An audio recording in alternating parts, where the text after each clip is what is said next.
სიკვდილიდან მესამე დღე და დაკრძალვის ტრადიციები.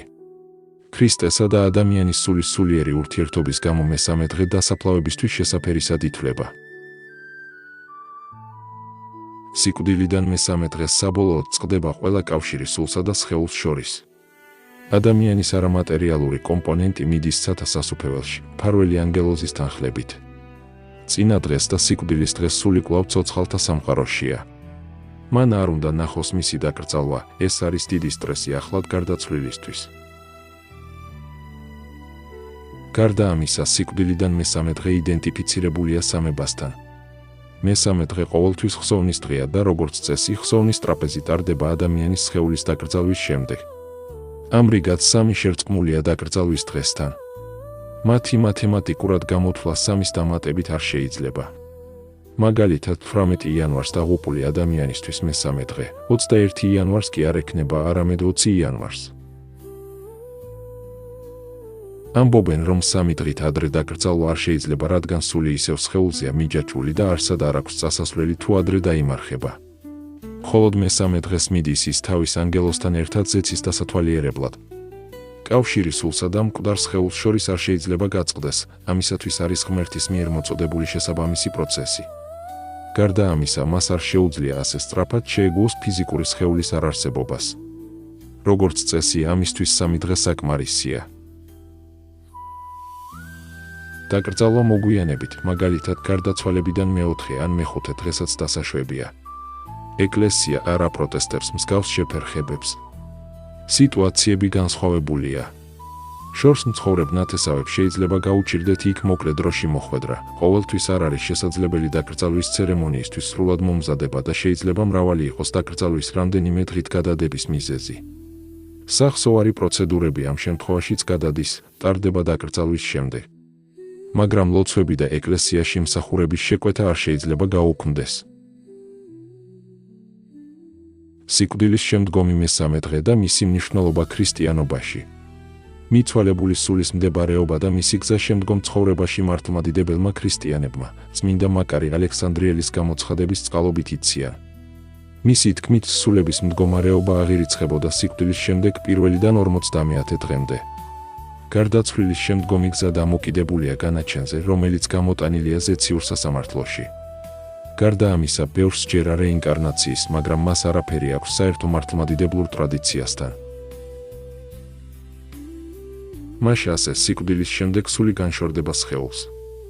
გარდაცვალების დღე ითვლება სიკვდილის პირველ დღედ. მაშინაც კი, თუ ადამიანი შუაღამემდე რამდენიმე წუთით ადრე გარდაიცვალა, თქვენ უნდა დათვალოთ გარდაცვალების შემდეგ დღეები კალენდარში მოცემული თარიღიდან. პირველ და მეორე დღეს მისი სული ცოცხალთა სამყაროში ტრიალებს მფარველი ანგელოზის თანხლებით. ის სტუმრობს საყვარელ ადგილებს, უყურებს ძვირფას და ახლობელ ადამიანებს. წმინდანების თქმით, მიცვალებული სული სტუმრობს გარდაცვალების ადგილს, კუბოს და დატოვებულ სხეულს. სიკვდილიდან მესამე დღეს სული მფარველ ანგელოზთან ერთად ზეცაში ამაღლდება. იქ ის პირველად ხედავს ღმერთს. მის ტახტთან თაყვანისცემა სამჯერ მოხდება, მესამე, მე-9 და 50 დღეს. მესამე დღის შემდეგ სული 60 სანახავად მიდის. მაგრამ ეს არ არის მარადიული, განკითხვა მოხდება მხოლოდ 50 დღეს. მანამდე კი თითოეული სული მოინახულებს ჯოჯოხეთსაც და ასევე გაივლის გამოცდებს, რომლებიც მიუთითებს მის სულიერების დონესა და ცოდვის ხარისხზე. მათ სულის განსაცდელებს უწოდებენ. ამიტომ გარდაცვალებიდან 3 დღე მნიშვნელოვანი პერიოდია როგორც გარდაცვლილისთვის, ასევე მისი ცოცხალი ნათესავებისთვის. ამ დროს მისი სული განსაცდელებისთვის ემზადება და ასევე იყურება სამოთხეში, რათა მე-9 დღეს კვლავ წარდგეს უფლის წინაშე თაყვანსაცემად. რა შეიძლება გააკეთონ ნათესავებმა მისი მდგომარეობის შესამსუბუქებლად? ტრადიციებისა და წესჩვეულებების დაცვა, როგორიც ახსენება, ლოცვა და საეკლესიო მსახურება დაეხმარება მიცვალებულს მოიპოვოს კურთხევა და წავიდეს სამოთხეში. რატომ ზუსტად მესამე დღეს? ცნობილია, რომ იესო ქრისტე აღდგა ჯვარცმიდან მესამე დღეს. ანალოგიურად თითოეული ადამიანის აღდგომა ხდება, მაგრამ არა ადამიანთა სამყაროში, არამედ სამოთხეში. ენოქის წიგნის მიხედვით, ადამისა და ევას დაცემის შემდეგ სამოთხის შესასვლელი დაიკეტა. ქერუბიმი ანგელოზი დგას ედემის ბაღის დარაჯად, რომელსაც ზემოდან დაევალა, არავინ შეუშვას. ყველას, ცოდვილსაც და მართალსაც, მხოლოდ ჯოჯოხეთში შეუძლია წასვლა. ამ წესიდან ერთადერთი გამონაკლისი იყო ენოქი. თუმცა ეკლესია არ ცნობს ამ წყაროს და მართლმადიდებლურ ტრადიციაში საყოველთაოდ მიღებულია, რომ ყოველ შემთხვევაში მესამედან მე-9 დღემდე ყველა გარდაცვლილი სამოთხეშია. ზოგადად მიღებულია, რომ ნებისმიერი სულისთვის შეიძლება ლოცვა. სწორედ ამიტომ მაშინაც კი, თუ დარწმუნებული ხართ, რომ თქვენი საყვარელი ადამიანი ცოდვილი იყო, თქვენ უნდა განაგრძოთ ლოცვა მისი სულისთვის, ზეციურ სასამართლოზე დაშვება და სამოთხეში შესვლა.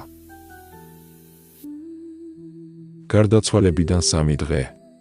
როგორ უნდა აღვნიშნოთ ეს დღე? მესამე, ისევე როგორც მე-9 და 50 დღეს, პანაშვიდი უნდა აღესრულოს. ტაძარში უნდა იყოს წირვა მიცვალებულის სულის მოსასვენებლად. ეს დაეხმარება მას გაიაროს შემდგომი ცხოვრების ყველა გამოცდა, ასევე მიიღოს გამამართლებელი განაჩენი ზეციურ სასამართლოში. გარდა ამისა, უნდა წაიკითხოთ ლოცვები ტაძარში და სახლში, ასევე ანთოთ სანთლების სულის მოსასვენებლად. მიზანშეწონილია სასაფლაოზე და ეკლესიის მახლობლად ღარიბებისთვის მოწყალების გაცემა.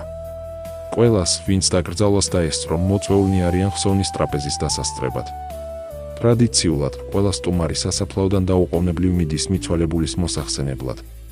თუ დაკრძალვის შემდეგ ტაძარში გამგზავრება იგეგმება, მაშინ მოწვეულები იქიდან მიდიან ეგრეთ წოდებულ ქელეხის სუფრაზე. ხსოვნის ტრაპეზი არ უნდა იყოს მდიდრული, სიხარბე დიდი ცოდვაა. თუ მიცვალებულის ახლობლები ცოდვას გამოიწვევენ, როცა მის ხსოვნას აღნიშნავენ, ეს ცუდად აისახება მის იმქვეყნიურ ცხოვრებაზე. სუფრაზე აუცილებლად უნდა იყოს თევზის კერძები, ასევე ნატურალური წვენები. არ უნდა იყოს ალკოჰოლური სასმელები, როგორც ქელეხზე, ასევე სასაფლაოზე, როგორც მიცვალებულის შესაწირავი. დაკრძალვის ან ხსენების შემდეგ უნდა დაურიგდეს ტკბილეული და ნამცხრები სტუმრებს, მეზობლებსა და უცნობებს, რათა მათ მიცვალებული ახსენონ. თუ სამგლოვიარო ტრაპეზის შემდეგ რჩება საკვები და კერძები, ისინი მოწყალების სახით ღარიბებს უნდა დაურიგოთ. ყოველ შემთხვევაში მათი გადაყრა არ შეიძლება, ეს ცოდვაა. ზოგადად, ადრე თუ გვიან ყველა ადამიანს უწევს ნათესავების და მეგობრების დაკრძალვის აუცილებლობა. აქედან გამომდინარე, ნებისმიერს დასჭირდება ინფორმაცია იმის შესახებ, თუ სწორად როგორ უნდა დაიცვან მართლმადიდებლური ტრადიციები ხსოვნის დღეებთან დაკავშირებით. ადამიანის გარდაცვალების შემდეგ მის ახლობლებს დახმარება მხოლოდ ამ გზით შეუძლიათ. დაიცავით ტრადიციები. ილოცეთ, დაუკვეთეთ ლოცვები და სავარაუდოდ, თქვენი ნათესავის სული სამოთხეში წავა.